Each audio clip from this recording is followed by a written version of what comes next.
इसका एक जो अंग्रेजी में नाम है वो म्यूकरमाइकोसिस है। ये एक टाइप का फंगस है जो हर समय हर जगह पाया जाता है। ये आजकल पेशेंट को ज़्यादा इसलिए हो रहा है क्योंकि बहुत सारे पेशेंट आजकल आपको मालूम ही है कोविड से पीड़ित हो रहे हैं।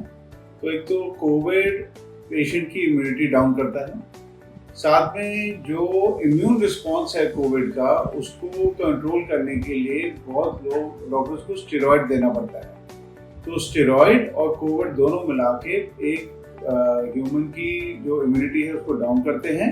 तो ये एक जो नॉर्मल फंगस है वो बॉडी में जाके लॉज हो जाता है और फिर हम उसको म्यूकरमाइकोसिस बोलते हैं। एक ह्यूमन बीइंग जिसकी इम्यूनिटी डाउन है उसी से ये नॉर्मल टाइम में भी फंगस हमारी बॉडी में एंटर करता है और एक normal human being with good immunity इसको एलिमिनेट कर देता है। बट आजकल बिकॉज इम्यूनिटी डाउन हो गई है, लॉन्ग टर्म स्टेरॉइड्स हैं और बहुत सारे लोग बिना प्रिस्क्रिप्शन की स्टेरॉइड ले रहे हैं एंड बहुत देर तक ले रहे हैं, करेक्ट मात्र डोज पे नहीं ले रहे हैं। इसकी वजह से ये जो नॉर्मल फंगस है ये बॉडी के नोज एरिया में या बैक ऑफ थ्रोट में जाके लॉज होता है, वहाँ ये रेप्लिकेट करता है और टिश्यू को इन्वेड करके वहाँ पर जम जाता है। ये जनरली देखा गया है जब कोविड का पेशेंट अपने कोविड से निकल के फिर अपने घर में होता है या हॉस्पिटल से डिस्चार्ज होकर अपने घर में जाता है, तभी इस कोविड का बिकॉज इसका एक थोड़ा टाइम लगता है इसको रेप्लिकेट करने में और अपने आप को शरीर के अंदर जमाने में। तो ये कोई लगभग 1 महीने बाद या 15 दिन से 1 महीने बाद ही पेशेंट को इसके सिम्टम्स आते हैं।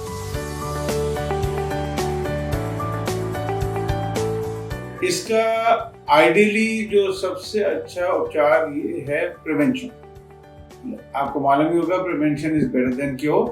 तो हमको अगर हम अपनी इम्यूनिटी को ऊपर रखें, सही मात्रा में अच्छा खाना पौष्टिक आहार खाएं, एक्सरसाइज करें, थोड़ा आउटडोर बैठें हल्की धूप में और अपने सराउंडिंग्स को एकदम साफ सुथरा रखें, तो इसलिए एक तो हम अपनी इम्यूनिटी बढ़ाएंगे और इससे हमारी इम्यूनिटी बढ़ेगी और दूसरा अगर हम अपना जो स्टेरॉइड है उसको करेक्ट मात्रा में लेंगे और ठीक टाइम पे उसको बंद करेंगे तब हम इससे अपने आप को बचा सकते हैं।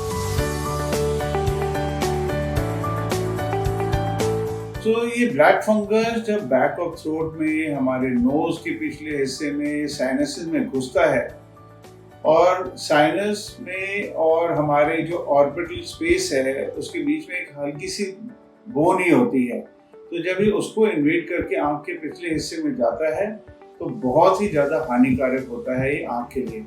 राइट फ्रॉम हल्का सा वाटरिंग कह लो, रेडनेस कह लो, इंटेंस पेन अराउंड आईज कह लो, डबल दिखना कह लो या ब्लाइंडनेस, ये सब चीजें आंखों में हो सकती हैं।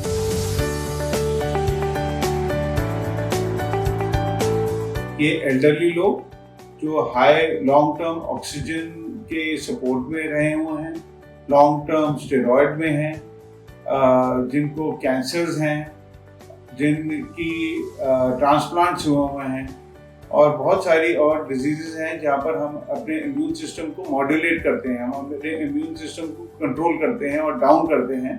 ये सब लोग हैं जो इसके रिस्क फैक्टर में आते हैं।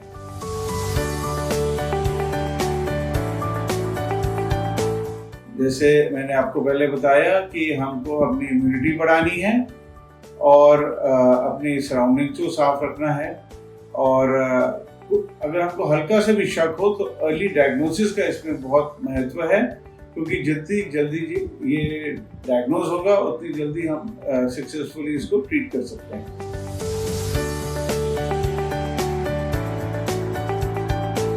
सबसे पहले मैं ये बताना चाहूँगा कि एक तो ये इसने कोई अभी एंडेमिक या पैंडेमिक का रूप नहीं अपनाया है।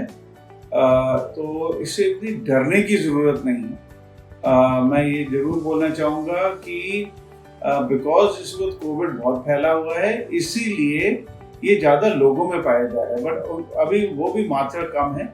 हमको इसमें अवेयर होने की बहुत ज़रूरत है। तो अगर आपको कोई भी सिम्टम, जैसे सपोज आपके नोज में जब आप ठीक हो रहे हैं, आपका नोज ब्लॉकेज हो जाए, नोज फ्लो नहीं पर नोज ब्लॉकेज हो जाए, अगर आपका कोई दांत लूज होके गिर जाए, अगर आपको आंख के आसपास बहुत दर्द हो या स्किन डिस्कलरेशन हो या इंटेंस हेडेक हो जाए, तो आपको शक होना चाहिए कि कहीं शायद मुझे म्यूकरमाइकोसिस तो नहीं हो रहा। तो आप तुरंत फिजिशियन के पास जाके इसका चेकअप करवाएं। और अगर ये पाया जाता है तो इसके लिए बहुत मैं सरल तो नहीं बोलूँगा, बट इसके जो इसमें ट्रीटमेंट ऑप्शन है वो एंटी फंगल इंजेक्शंस हैं, या फिर कभी कभी ये इंजेक्शन से भी नहीं सीमित हो पाता, बहुत जल्दी स्प्रेड होता है, तो हमको क्या करना पड़ता है कि टिश्यू को निकालना पड़ता है जिससे कि ये और जगह ना स्प्रेड होए। खासकर अगर ब्रेन में चले जाए तो इसकी बहुत ज़्यादा रिस्क फैक्टर होते हैं, मोर्टेलिटी 80% हो जाती है। तो सपोज अगर आँख में है तो बड़ी दुख की बात होगी, पर हमको आँख कभी कभी निकालनी पड़ जाती है, जिससे कि हम ये टिश्यू भी निकालते हैं, ये म्यूकर का जो डिजीज़ है वो भी हम निकाल पाएँ और ये बाकी जगह स्प्रेड ना हो। तो अभी यही इलाज के उपाय हैं।